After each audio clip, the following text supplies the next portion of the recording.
پیارے بچوں السلام علیکم۔ یہ کلاس 3 اردو ہے۔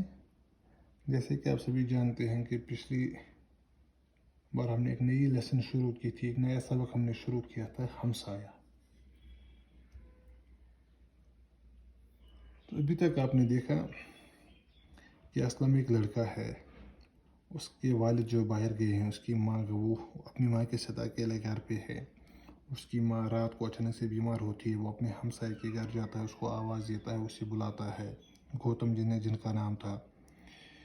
گوتم پھر اپنے ایک اور ہمسائے ان کے ہیں جو علی محمد، جو پیشے سے ڈاکٹر ہیں، ان کو جگا کے اسلم کے گھر لے آتا ہے اور بابی کی حالت کے بارے میں ڈاکٹر کو آگاہ کرتا ہے۔ ڈاکٹر وہاں آتے ہیں، ان کو دیکھتا ہے، ان کو کچھ دوائیاں انجیکشن دیتے ہیں اور کہتے ہیں کہ اب آپ ٹھیک ہو، گھبرانے کی کوئی ضرورت نہیں ہے، لیکن کل آپ ہسپتال آئے گا اور اپنا چیک اپ کرائے گا۔ چلیے آج ہم اس سے آگے پڑھتے ہیں۔ تو سب اپنی کتابیں اپنے سامنے رکھیں گے اور میرے ساتھ پڑھیں گے۔ ہاں، یہ دوا 4 گھنٹے کے بعد پھر لیجیے، میں صبح آ کے دوبارہ دیکھوں گا۔ اسلم نے ڈاکٹر انکل کا شکریہ ادا کیا۔ اس کی امی اب آرام سے سو رہی تھی۔ گوتم نے کہا، آپ کی فیس؟ ڈاکٹر نے کہا، بھائی صاحب، اگر آپ اپنے ہمسایہ کے لیے رات کی نیند چھوڑ کر میرے گھر آ سکتے ہیں تو میں بھی اکرم کا ہمسایہ ہوں۔ گوتم نے کہا، یہ تو میرا فرض تھا۔ اگر میں باہر گیا ہوتا اور میری بیوی بیمار ہو جاتی تو کیا اکرم یہی سب نہ کرتا؟ ویسے یہ سب اسلم کا کارنامہ ہے، بڑا عقل مند لڑکا ہے۔ یہ نہ بلاتا تو مجھے معلوم بھی نہ ہوتا۔ اسلم نے کہا، واہ انکل، آپ کو نہ بلاتا تو کسے بلاتا؟ رشتہ دار تو دوسرے گاؤں میں رہتے ہیں، یہاں اور کون ہو سکتا تھا؟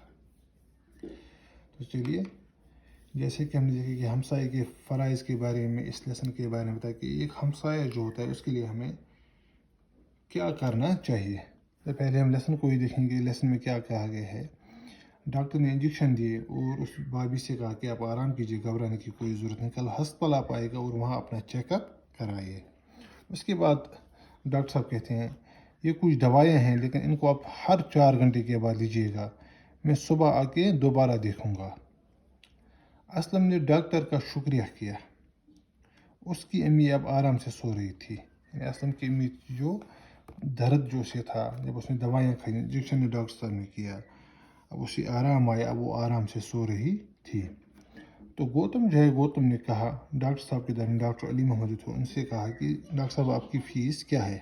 آپ یہاں پہ آئے تو آپ کی فیس کیا ہے؟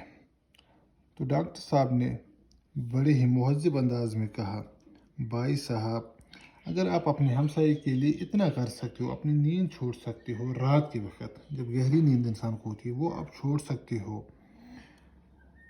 تو میں بھی تو ان کا ہمسایہ ہوں، میرے لیے بھی کچھ فرض ہے، میرے لیے بھی کچھ فرض بنتا ہے ان کے لیے۔ تو گوتم نے کہا، بالکل جناب، یہ تو میرا فرض تھا۔ اگر میں ہی باہر ہوتا اور میری بیوی بیمار ہوتی تو میرا یہ جو ہمسایہ اس وقت باہر گیا ہے اکرم، کیا وہ سب نہیں کرتا ہے؟ اس طرح نہیں کرتا جیسے میں نے کیا؟ لیکن اسی کے ساتھ گوتم یہ بات بھی کہتا ہے، ویسے یہ سب میرا کام نہیں بلکہ اسلم کا کارنامہ ہے۔ وہ بڑا عقل مند بچہ ہے، اگر وہ مجھے نہیں بلاتا تو مجھے بھی معلوم نہیں پڑتا۔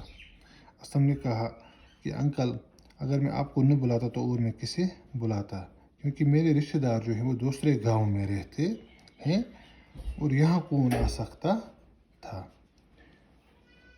تو یہاں آپ کو پتہ چلا ہوگا کہ ایک ہمسائے کے لیے یہ سب کس طرح سے آگے آ رہے ہیں اور ان کی مدد کرتے ہیں۔